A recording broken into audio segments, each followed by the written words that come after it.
Avec 13 vies épargnées sur les routes du département l'année dernière, le préfet peut être satisfait. Il y a eu en 2010, dans l'Aube, 16 personnes tuées contre 29 en 2009. C'est d'ailleurs la nouvelle année de référence pour l'ensemble des services qui sont chargés de la lutte contre l'insécurité routière.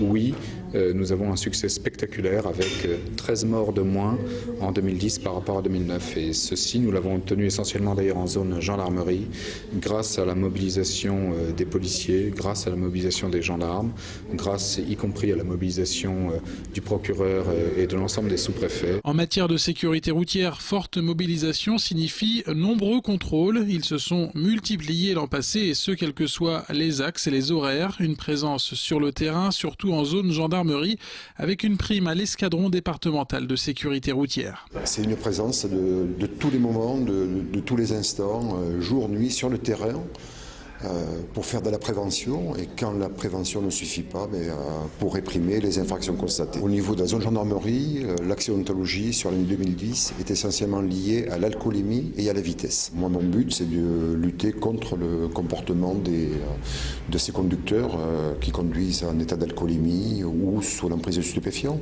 et qui roulent trop vite ou qui sont imprudents, qui ne respectent pas les règles prioritaires de la sécurité routière. En 2010, dans l'Aube, dans 5 accidents mortels, l'alcool ou les drogues étaient en cause. Les bons chiffres de l'année dernière, il va falloir les rééditer en 2011. Les contrôles vont donc continuer. Le préfet prévoit également la mise en place d'un nouvel arsenal législatif, un ensemble d'actions de prévention et de répression. Nous espérons qu'en 2011, nous aurons les mêmes résultats. C'est à cet effet que, au début du mois d'avril, je présenterai avec le procureur un nouveau plan de lutte contre l'insécurité routière pour, à partir des excellents résultats de l'année 2010, essayer d'améliorer encore les résultats pour 2011. Ce plan départemental de sécurité routière, encore très secret, prévoit la mise en place d'actions innovantes, l'installation de radars de feux rouges notamment, comme ici boulevard de Dijon à Troyes. Le préfet a également annoncé l'arrivée de radars pour poids lourds, des actions qui montrent que la lutte contre l'insécurité routière reste une priorité dans le département.